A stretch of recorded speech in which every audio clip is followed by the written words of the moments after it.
Welcome to Craft Chat Chronicles, the go-to podcast for tips on crafting best-selling fiction. Here at Craft Chat Chronicles, we bring you expert interviews, insights, and tips on writing, publishing, and marketing. For workshops, show notes, and more information, visit jdmyall.com.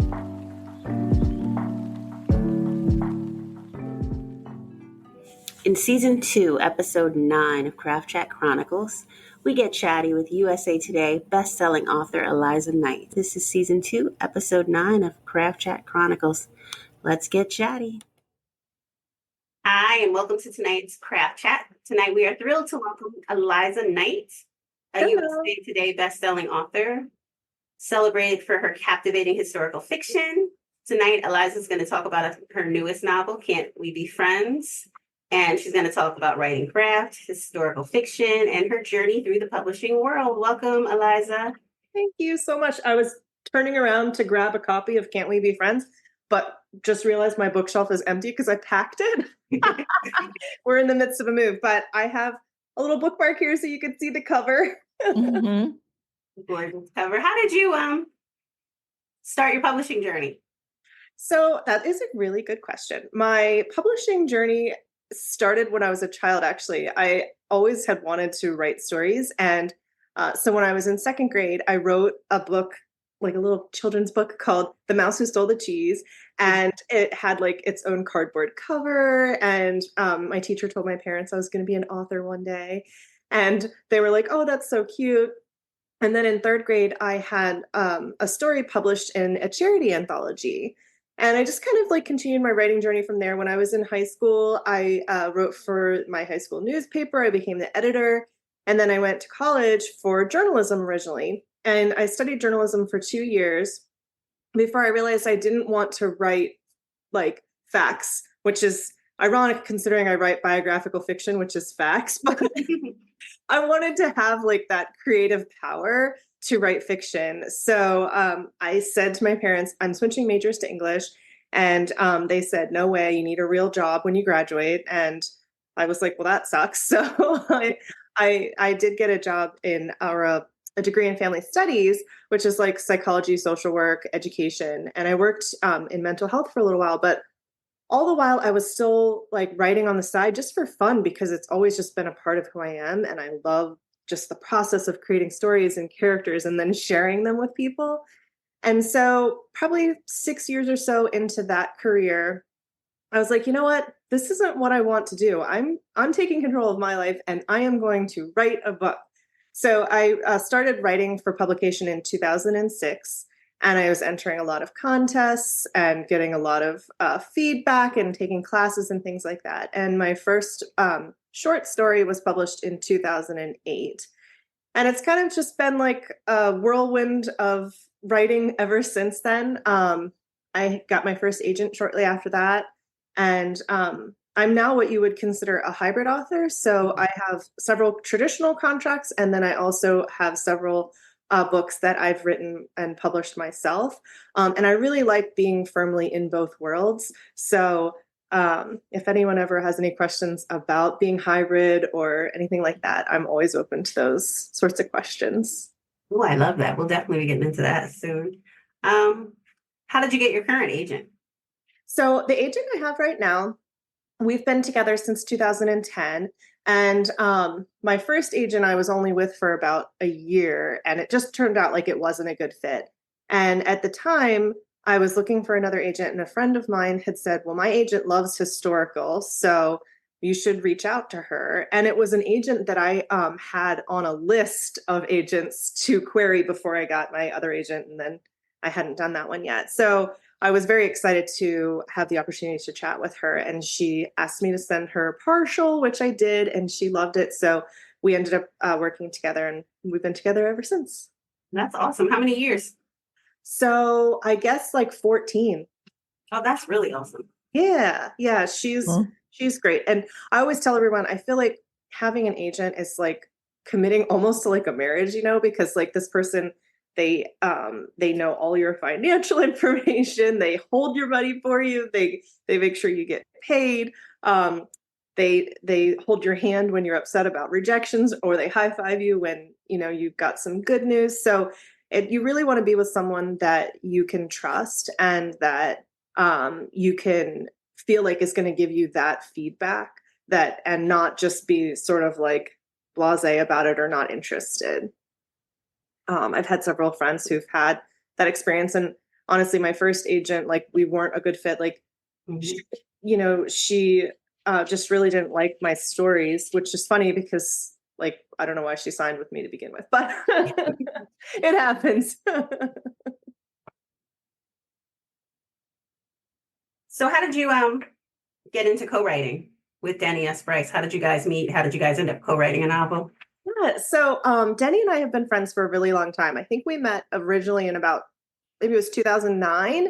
We were both belonged to the Maryland romance writers and the Washington romance writers. So we saw each other a lot at different meetings, and we would go to conferences together. And since we lived so close by and like formed like a friendship, we started writing together about once a month. We would just get together to like do write-ins, have lunch, drink some wine, gossip, things like that. And I was already co-writing some books with some other authors, we called them like novels in parts. So it was like 6 of us that would write one novel. We wrote A Day of Fire and A Year of Ravens and Ribbons of Scarlet, just to name like a couple of those. And so when I was chatting with Denny, she was like, I would love to write a novel together. So we kind of like always thought about that.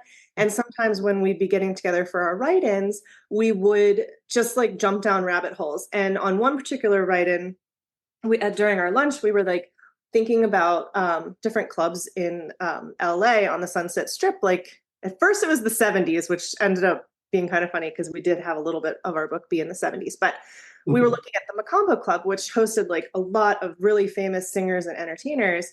And we came across the story of Ella Fitzgerald and Marilyn Monroe having met, and that Marilyn assisted Ella in getting her first gig at the Macombo Club. So we're like, oh, that's really interesting. Like, we didn't know that they were friends. And so we kind of like dug a little bit deeper into that friendship. And we found an advertisement for an album called the Friends album, actually, that they were going to sing together. And the album never came to fruition. So that put in our minds a big question, like why this was a contracted album with RCA Records. It was printed in the paper that they were going to do it. What happened? And there's a couple of reasons for it not happening, mostly having to do with some of the managers on Marilyn Monroe's side. But the friendship, nevertheless, was just something that really fascinated us. And so we were like, you know what? We need to write about this. I think this would be a great story to share and a lot of fun to do together. So we jumped right into it. Well, sort of. We jumped into the research of it, but we both had other contracts. So it took us about 2 years before we could actually start putting together a proposal to send to our agents. But eventually we did. And then they loved it. So we ended up pitching it out to different editors, and it went to auction because a couple different editors wanted to buy it, and the rest is history. Now, how does that work when there's 2 agents involved with the sale? How do you determine which agent sends it out and submission and stuff? Yeah, so we figured out from the get-go that we were going to use my agent because she had contacts at the publishers that we really wanted to see if they'd be interested in the book. So that was like pretty much the reason we decided that, because she just had more contacts there. And I think like that's usually what ends up happening is you pick the agent who would have more contact and be able to get in touch with them and kind of wield like their powers in the editor space or whatever. And so she was the point person, but Denny's agent was involved the whole way. So like we would all 4 of us get on the phone to chat about everything. And so it wasn't like one agent was just in charge, and Denny's agent still got paid the 15% of her portion as well. So it was just like a point person, kind of like how if you do a group project, you say, okay, you're going to be the speaker, but we're all going to do the work together. We just have like appointed a speaker. That's basically how it was. And how was it with the writing? Did you guys like each take a character? How did you do that? So yeah, we each took a character. Denny did Ella's voice and I did Marilyn's voice. And we would switch back and forth with the chapter. So when one of us would write a chapter, we'd send it to the other and we'd edit it. and back and forth like that. And then if the scenes had the characters in it together, we actually wrote those scenes together so that the character voices would remain authentic in each chapter, no matter which one of us was, in charge of that chapter. So it was really fun. We did that a lot on Google Docs. We were on Zoom a lot.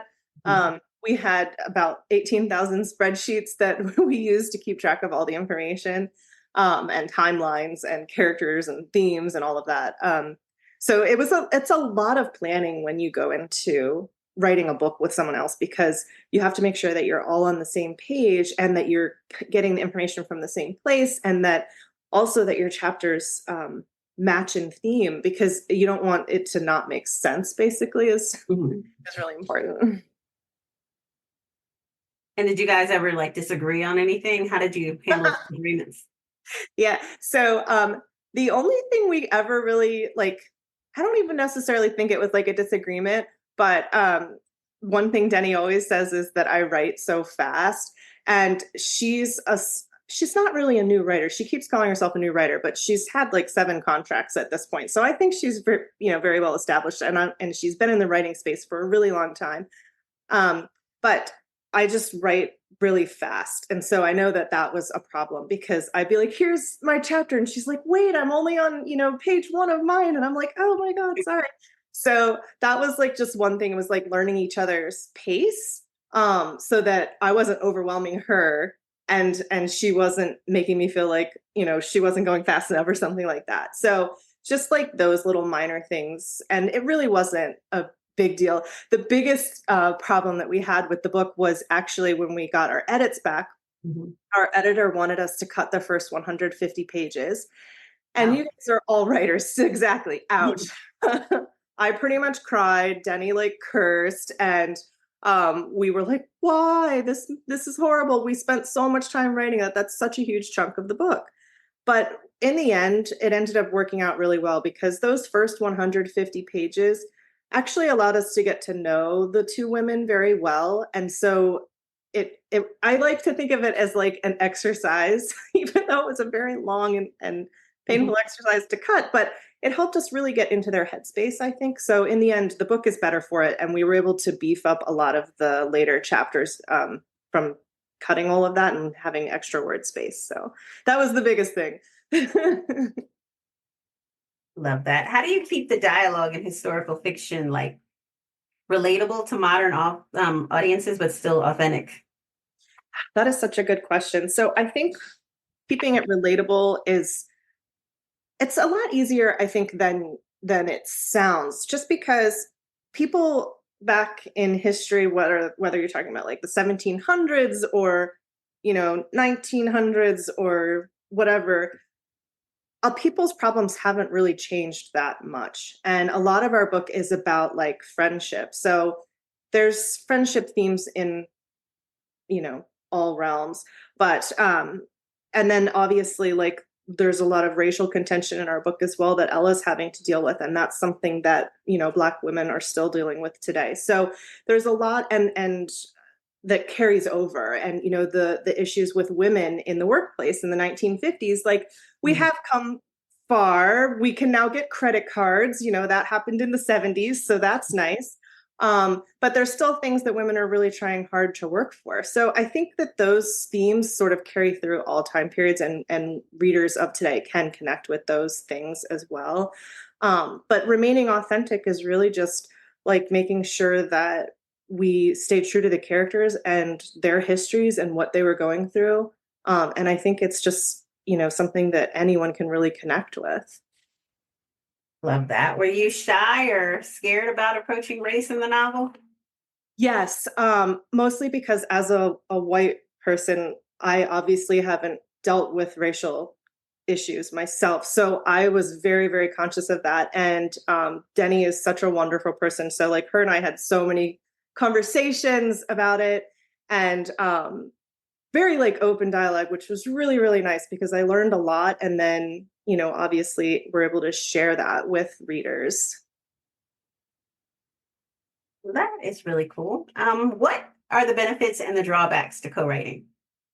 So the benefits, that we always think that there might be isn't really a benefit. So one of them is that you think like, oh, I only have to write half a book. Or if you've got more than one co-writer, you're like, oh, I only have to write a third or a quarter or a sixth of this book, which is not really true, because even though you might only be in charge of a certain word count, you still have to read and edit and be like, knowledgeable of what is happening in the rest of the story. So it's still just as much work. But the benefit is that you get to share in all of the excitement with a writing partner. You get to share in also the crying, like if your editor says to cut 150 pages. And then also the fun part is that we got to do different events together. So getting to travel together, getting to, geek out about history with and writing with, people at the same time, that has really been very rewarding. Awesome. Yeah. What do you think are the essential elements of a good first page? So I think the essential elements of a first page is really hooking the reader, obviously, right from the first sentence. You really want to draw them in by asking a question, like forming questions in the reader's mind by what's happening on that page. And I think also introducing the main character, so you get a taste for who they are and their personality, and then maybe a little hint of what their goal is. But the major thing is really introducing those questions and hooks that are going to keep the reader going on to page 2. And how do you avoid the saggy middle, the dreaded saggy middle? The saggy middle is so hard. No matter how many books you've written, it's always the same. It's such a struggle. So for me, I think I just go back to, do I need more conflict? If it's getting kind of boring and I'm feeling like it's stagnant and I'm not going anywhere, then maybe I need to introduce some conflict. Or maybe I need to beef up my actual plot or like heighten the stakes. So I usually just go back and try to read through and figure out if there's something I can do to make it more exciting. And that's pretty much my thing. And how do you craft an engaging ending? The endings are also really hard. So I think like crafting an engaging ending, I really try to make sure that at least for me personally, I don't leave any books on a cliffhanger. So any of the questions I've introduced throughout the entire novel, I really try to make sure I've wrapped those up at the end. And I want to say that I leave the reader satisfied, except that, in some stories, it's not always a satisfying ending. But at least it's satisfying enough, I guess, is the way I would say it. Like, for example, in my book, The Mayfair Bookshop, my heroine has a really big struggle. And at the end, she doesn't get what she wants, but she's happy with where her life is headed. So there's that. And then, of course, in Can't We Be Friends, everybody knows Marilyn Monroe doesn't make it. I mean, that's, it was very hard and very tragic. And for us, one of the things that we wanted to do was not put that on the page. So you kind of leave off with a little bit of hope, even though it's not going to end up happening. So we wanted to leave the book sort of like on an uplifting note, kind of, at least not make people just like cry at the end. I mean, maybe they did, I don't know. But I think that's the best thing, is just making sure that you've wrapped everything up and not left your reader like, okay, well, what happened to blah, blah, blah. How did you guys tackle the revisions? How many revisions did the novel take? Oh my gosh. Prior to the 150 page cut, I think that we rewrote and revised probably like 4 or 5 times. Denny has a really great editing system that we did, and it really made the sentences very tight and flowy, and she's really, really good at writing rhythmically, so we worked a lot on that. What is that system like? How does that work? It's just like layering back and forth. So like, you first write like a very bare bones kind of like just spitting it out, and then going in and like adding in the details and kind of like massaging things, seeing if you've written any themes into the novel that you maybe weren't aware of, which definitely happens a lot. And then kind of seeing if those work and how you can exploit those in other ways. And then looking at like, she's really much better at it than I am, of like writing like these like lyrical rhythmic sentences that like she'll read it out loud and like count the beats and then see like if she can change the sentence in a way to make it flow with this beat, which is really cool. So there was a lot like that. And then just really tightening the sentences a lot, which, we used like Grammarly and stuff like that to kind of tighten stuff up. Mm-hmm. And then we had, I think 3 or 4 beta readers go through it, and then we would take their suggestions and rewrite again. And then after the 150 pages, it was pretty much the same thing because we had to rewrite and add in some scenes. So we just went through those things over again.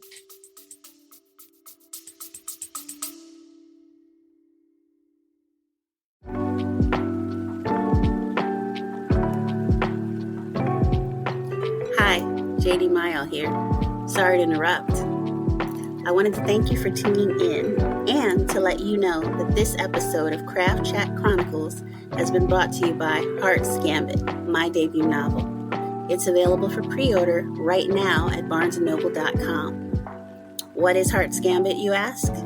It's about 2 time-traveling families, 1 cursed magical duel, and the pair of star-crossed lovers who might break the cycle if they don't break each other first. If you love the time travel romance of Outlander and the lush, haunting magic of the night circus, this is the book for you. Pre-order Heart's Gambit today at barnesandnobles.com and grab your copy when it hits shelves on February 3rd, 2026, wherever books are sold. Again, pre-order Heart's Gambit today at barnesandnoble.com and grab a copy when it hits store shelves on February 3rd, 2026. And while you're at it, don't forget to buy a copy of today's guest book and support their projects as well. Support authors, support bold stories. Now, back to Craft Chat Chronicles. Let's get chatty.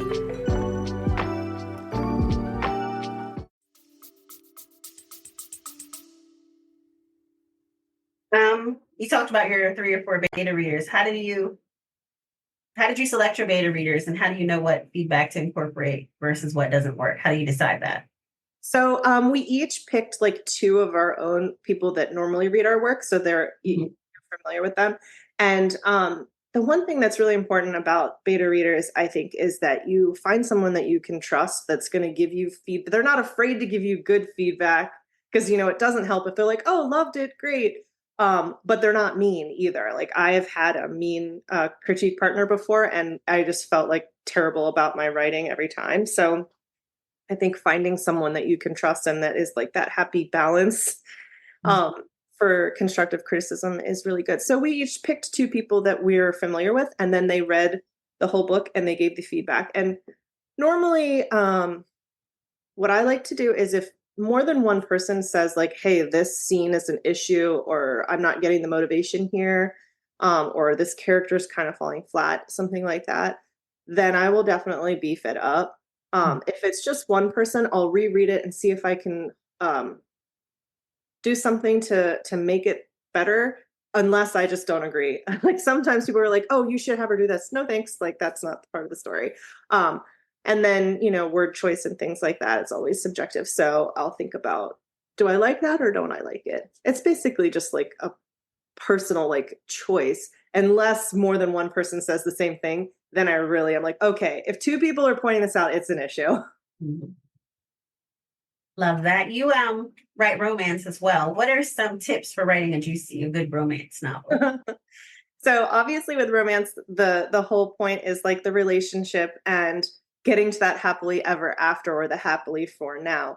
But the fun part of reading the romance is thinking like, why should these 2 be together and why can't they be together? And like basically figuring out ways to keep them apart the whole time.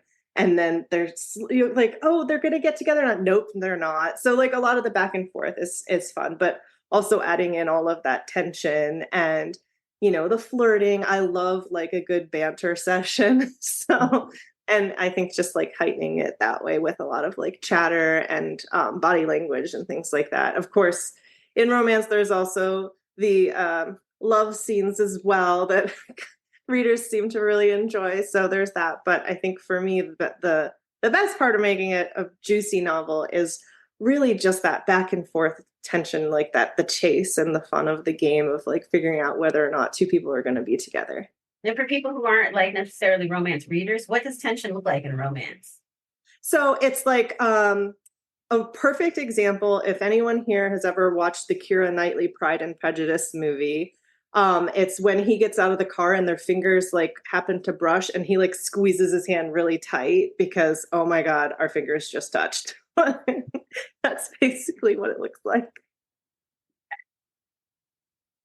You mentioned that you're a hybrid. How did your hybrid path begin? And tell us a little bit more about that experience. What are the benefits, the rewards, and the challenges of being a hybrid author? That was a long question. I'm sorry. Totally fine. So my hybrid career started actually back in 2010. I was originally published by two small presses, and I had no idea what royalties were going to look like.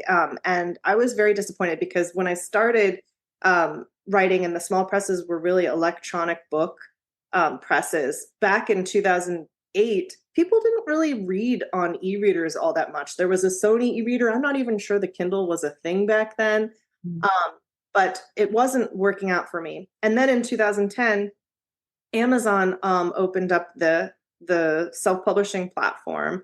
And I thought, well, you know what? Maybe I'll just get my rights back from those stories. They're not making money anyway, and maybe I can do a better job. And so I published them on, I think I got the rights back for 7 stories, and I published them on Kindle. And in the first month, I made more money than I'd made in like 2 years with the publisher. So I thought, well, this is really interesting. And so I thought, well, maybe I'll try writing a book that I don't send out to a publisher, just write one for myself. So I did that in 2012. At the time, I was still with 2 other small presses, publishing through them as well. So I was doing both. And when my novel came out in 2012, the first one that I did on my own, it went very well. And I was like really excited about that. So I was like, you know what? I think I'm just going to keep doing both. Mm-hmm. And at some point, I want to say maybe 2016, one of my publishers went defunct. So I got all of those books back and I put those up as well. But I've always just really firmly believed in doing both. I think that writers should have the ability to do both. And if you're willing to do both, why not? I like having my hands in all of the different pots. So I do a lot of traditional audio as well. And it's different for romance because I think you can find a bigger readership with Kindle and things like that are more indie. Whereas historical fiction, the readers are much more likely to buy a paperback. And unfortunately, I can't get the kind of distribution that a publisher has. So I still like to publish traditionally with those because I can get in front of readers more than I could if I did it independently. And how do you market and promote your independent books? So I do a lot of advertising. I love BookBub. I have used Amazon ads before, and then I use Facebook ads and things like that. And then I have a newsletter. So I obviously send out to my newsletter, and then I'm pretty big on social media as well, because I feel like that's one of the ways to reach out to your readers and kind of keep in touch. And they like following you on there and seeing what you're up to. And then if you comment and they comment back, it's a nice exchange and a way to like show appreciation for them reading your books. Love that. What are the differences? What do you like better? What do you like worse about traditional versus indie? Okay, so I love with traditional that I'm just really in charge of writing and promoting the book. I don't have to find the editor. I don't have to find the copy editors. I don't have to hire the art designers. I don't have to be in charge of all of the nitty-gritty things, which with self-publishing, I do have to do that. And it just takes a lot of time. I have to do the formatting. I have to do all the uploading, pricing, and things like that. So it's just really time that I don't enjoy. And then with traditional, like I said, I really enjoy the benefits of being in bookstores and having a wider reach. And then, having their marketing expertise as well.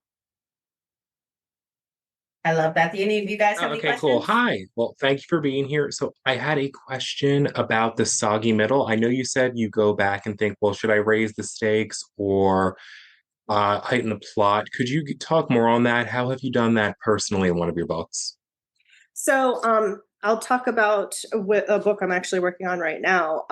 I just keep going back and thinking, okay, am I taking the easy way out in this situation, or could I introduce a like an issue and then resolve it to be where I am right now? So, for example, this is going to sound silly, but so my character, she is a copy editor, and she has a lot of contention with people at work, including this one girl who's always kind of backstabbing her. And she has these special red pencils that she special ordered for her copy editing. And when she gets to work one day, her pencils are gone. And so she goes over to her coworker's desk and she opens the drawer because she's not in there. And she notices that her pencils are in there. Now, I just had her take one pencil and go back to work and not say anything because my character doesn't really like to rock the boat. She doesn't want to, get involved. And that was one place that I came back to and I was like, you know what? This is really silly. This is a perfect place for me to up the tension and actually show a lot of the contention in the office and kind of grow her arc by giving her, a little bit more of a backbone here. And so I had her actually confront the coworker and they got into a spat and then she goes back to her desk to finish working. So stuff like that. Like if you're giving your character an easy way out into something, or you're being too nice about something, or you're avoiding a conflict because maybe you don't feel like writing it that day, or maybe you just wrote it and didn't realize you could have had a conflict there. That's kind of where I would suggest revising and adding conflict and upping the stakes. And then also, if you already have some stakes going on, see if there's some way that you can add in additional like plot points that kind of keep the stakes rising on the arc versus like a lower arc, if that makes sense. Any other questions? Okay, someone wrote a question in the chat. Let me blow it up because my vision is terrible. Knowing you do write fast, how do you keep yourself from procrastinating? Asking because it's a big issue for me, Cheryl says. So, oh my gosh, writers love to procrastinate, don't we? I'm really good at it. So basically what I had to figure out for myself was, what is my best writing time? I am, for the longest time, was trying to write like throughout the day, or I had a lot of friends that were like nighttime writers. So I thought like, oh, writers write at night, I should do that. But I am not like that at all. I found that my best writing time, like my brain really works super well, is at like 6:30 in the morning. And I know that sounds horrendous, but it's still like quiet and there, no one's on the internet yet. So there's no distractions of social media or checking your email or anything like that.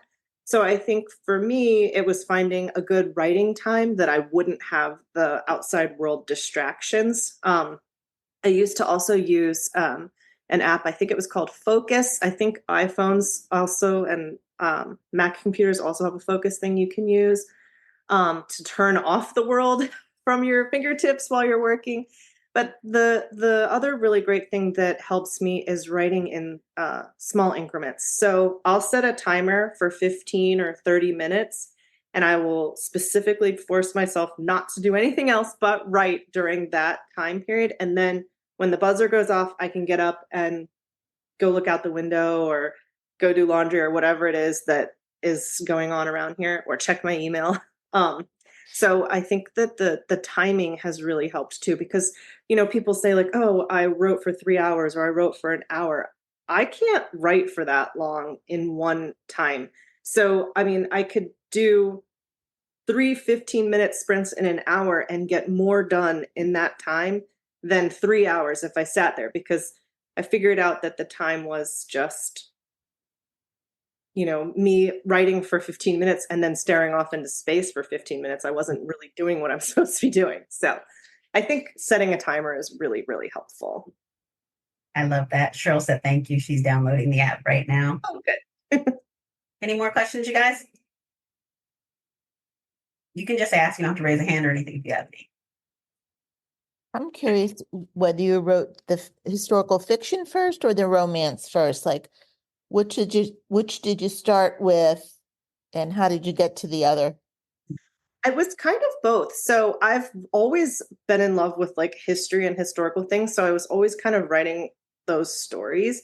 My first historical fiction didn't get published till 2014, but I'd been working on it since 2009. And prior to that, when I was first starting out in 2006, I actually dabbled with thriller and fantasy. I was really just trying to figure out where my voice fit the best. And I ended up entering a contest for a romance. It was a time travel romance. So that was actually my first story that got published, was a time travel. So it was a lot of playing around, but I've always, like, history has always been at the heart of my main writing. So I think it was easier for me to get published with the romance than it was the historical fiction, just because it took so long for me to write that first book. Love that. Love that. Do you have any advice on characters, on writing good characters? Yeah. So I think, like, just writing good characters takes a lot of time and thought. And I'm a huge spreadsheet person. I think I mentioned that earlier. So I'll do like a spreadsheet for each character. And I really try to think about, like, what are their fears and what's that thing that they've always told themselves, like, what's the lie? So it's really just making sure that the characters are well balanced and like real people. We're all complicated. So I'll even go down to, like, things that might not even make it on the page. Like, one character really hates apples because, her parents never, or she had to eat an apple every day or something like that. Like, just silly things like that. But I think that making characters that are complex and interesting, and also that people can relate to, so they have real problems mixed in with maybe they're not so real problems. But I think that's just, like, the best thing, is making them authentic to the character or to the reader, so that they can, connect with them and not, I've read a lot of books lately where I feel like people are writing flatter characters, and I don't know why that is. If maybe it's like, I hate to say this because it makes me just sound like I'm, like, an old fuddy-duddy, I guess is what I would say. But, like, I think social media, TikTok and Netflix have, like, really harmed people's attention to reading books that take a long time. They want, like, fast. And so that doesn't always lend to, like, really complicated characters. But I think complicated characters that people can relate to are interesting. What makes a good villain or antagonist? Ooh.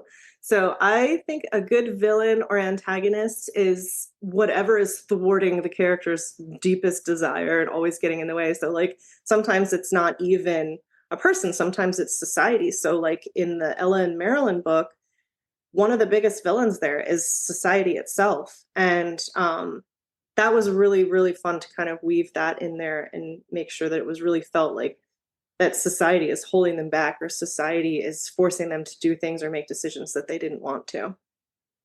I love that. So for historical novels, we talked about the elements of a good romance. What are the elements of a good historical novel? So the elements of a good historical novel are obviously the history. I always like to think of the history as one of the characters. So it's growing and changing and has its own, arc as you go through the story, but it's woven in a way that doesn't feel like you're reading a textbook. It's got to be just the flavor of it, and you read it and you don't even realize, oh, the author actually had to research that. It's just a piece of it. But also the same thing I kind of mentioned earlier is, like, characters that readers can connect with in a way that they understand to their own modern sensibilities. Love that. What do you wish you knew before publication? I wish I knew that I wasn't going to be sitting in, like, my beautiful attic garret, looking out on a lovely landscape And so I wish that like fantasy of what writers actually like do wasn't false. So I sit here in my really dirty office because I've got piles of papers and books everywhere and sticky notes, and actually put my computer in front of the window so I can't like look out the window. So that's one thing. But I guess the other thing on a more serious level is I didn't realize that the job wasn't just writing. I think I write probably only 50% of the time. The other 50% is doing all of the, promo work, or, I guess editing is also part of the writing, but it's a lot of like business stuff that I didn't realize that I would have to know how to do stuff, and, accounting work and all of that, because when you get paid as an author, they don't take your taxes out or anything. So you have to make sure that you set aside part of your royalties to pay your taxes. And then you've got expenses that you need to reimburse yourself for. So I just think that I wasn't aware that I was going to be only writing about half the time, and the rest of the time I was going to be like a business person. Now, with the promotion stuff that you talked about, what are some of the things that you have to do for your traditional contracts with the promotion versus the things you do for your hybrid promotion? Yeah, so that's a great question. One of the biggest differences is that I don't pay for advertising for my traditional stuff. I do have to pay for advertising for my indie stuff. I do occasionally, I guess, boost a Facebook post if I have like a new release. But the promo work I normally do for traditional is a lot of social media and a lot of sharing, because you'll have like an Instagram blog tour or whatever. And when people are posting about your book, you want to make sure that you reshare and you say thank you. So it's a lot of like social media promo work, I think is the right way to say that. And planning, I'm going to do the cover reveal, and I need to ask all of my friends to do the cover reveal for me and help me out here. And I want to organize a giveaway, so I'm planning how I'm going to do this giveaway. I don't have to ship the books because the publisher will ship the books, fortunately, for the giveaway. Whereas with the indie stuff, I have to do the shipping for that too. So it's not that much difference. I think the biggest difference is that with the indie, I'm paying for it. Whereas with traditional, I'm not necessarily paying for it. Now, with the giveaways, do you do those in conjunction with your publisher, or do you just say I'm doing a giveaway? Like, how does that work? Kind of both. So I'll email and say, I have, 10 historical fiction author friends that are willing to send out a book to one of their readers for this big giveaway. So would you be willing to ship those books for me? And then they usually say yes. Okay, that's cool. Yeah. Anybody else have any questions? Just jump in. You don't have to raise your hand or anything if you have one. If not, I'll lather on. I'm wondering whether you write one book at a time or whether you write multiple books, like hop between several at a time.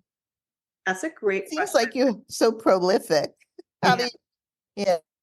So at any given time, I am working on multiple books, not writing multiple books though. So I'm always writing one, I'm always editing one, I'm always promoting one, and I'm always trying to put together a proposal for the next pitch. And then you're also, trying to boost your backlist. So you kind of have to juggle all of those things. So, if let's say, okay, right now I am working on revising a draft that is due in June 15th or 14th. It's due in June next month. It's kind of scary. But I'm also editing a book that I wrote months ago and just got the edits back. So I'm having to do that. And then I'm working on a pitch with another friend of mine who wanted to try her hand at co-authoring. So that's something that I'm doing. And then I have a book coming out next month with my publisher. So I'm promoting that. And at the same time, I'm also promoting Can't We Be Friends, which came out in March. So it's a lot of juggling, if that makes sense. But I'm only actively writing, like the book I'm revising that's due in June. I finished the draft, but I'm like doing my whole like editing, revising stuff, making it not garbage. What do you think you did right that helped you make it? Oh, wow. I think just learning. I think it's really important, no matter where you are in your writing career, to always be reading and learning the craft, because even if it's just like a brush up, you might be like, oh my gosh, I totally forgot about that. I should be doing that. Um, but and reading is super, super important. But I think just keeping up with learning what is important and what's not, and trying to just better my writing, I think. Love that. Love that. Any advice for aspiring authors? Yeah, I think the best advice I can give you is that you need to not stop.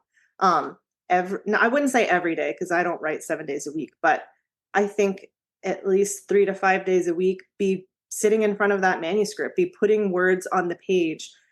Even if you think they're total garbage, you can fix garbage, but you can't fix anything that you haven't written. So I really think that my best piece of advice is to actually sit down and do the work, and don't like discourage yourself from it. I think all of us, even myself included, can say like, oh, why are you doing this? Why are you bothering? This is terrible. Just ignore that person. They are a bully. I love that answer, by the way. Best piece of writing advice you've heard? Oh, well, one of my, it's from my friend, Stephanie. She's a historical fiction writer. And one of the best things that she said was, you could just make that up, because sometimes like we'll like get really, really into like the research part of it and get stuck for days. Like, I need to find this fact. I need to find this fact. Like in one of my books, I needed to figure out whether the floors were like linoleum or some other material. Actually, it was Can't We Be Friends? It was when Marilyn was in the hospital. And I was like, I need to know what the floor is, because she's sitting on the floor and I've got to know. And I was like researching it. I even called like a doctor to find out what the floors were in the 60s. And they're like, I don't know. And I was like, this is terrible. And so it was hours of work on this floor. And then it's like, okay, remember, you can just make it up. And I was like, oh, she was just on the glossy floor. Oh. Glossy gold floor. That's it. Done. So just not like obsessing over stuff. love that. So what tools, are there any tools or websites or books or anything that you found most helpful, either like now or when you were first starting out? Oh yeah.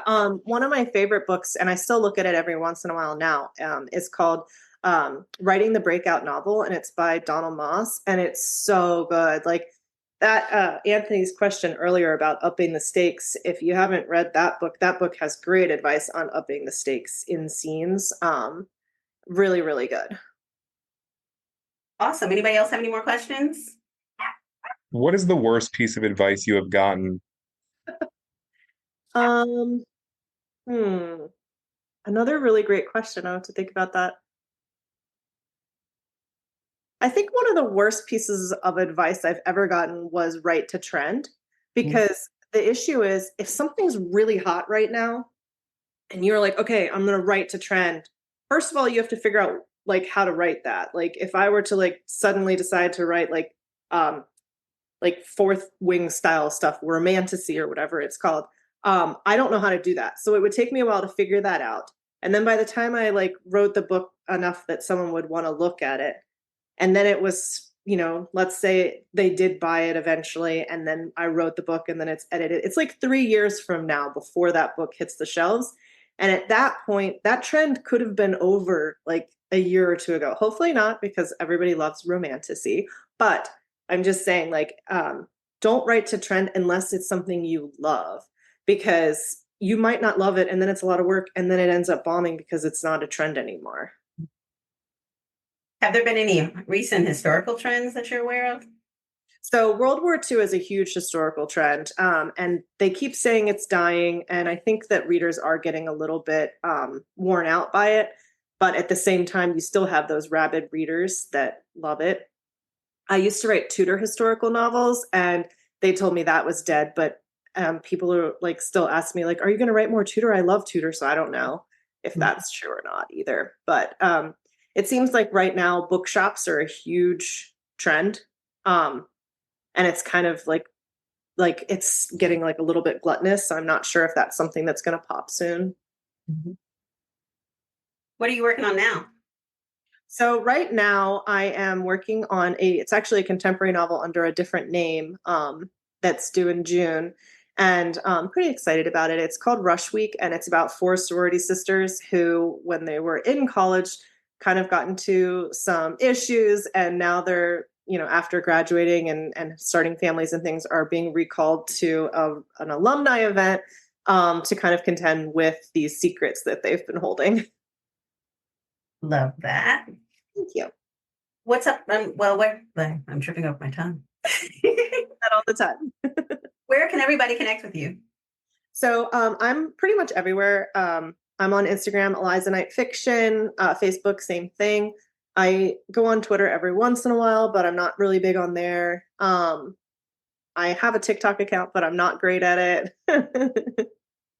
And my website, I guess, is elizaknight.com, but like you'll find my stuff there, but I'm not personally there. Anything you want to say in closing?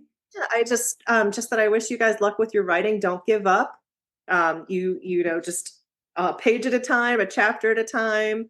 You'll eventually get there, and just keep going and don't let anyone tell you that you're not good enough. Cheryl said, thank you so much. This has been super helpful. And as you've been delightful. Thank you, everybody, for coming. And thank you so much, Eliza. We've learned a lot. We've had a good chat, a good talk. Good. It's my pleasure. I'm so glad to be here with you guys. Thank you. I enjoyed it. That wraps up today's Craft Chat Chronicles with JD Mayor. Thanks for joining us. If you liked the episode, please comment, subscribe, and share. For show notes, writing workshops, and tips, head to jdmayor.com. That's jdmayor.com. While you're there, join JD's mailing list for updates, giveaways, and more.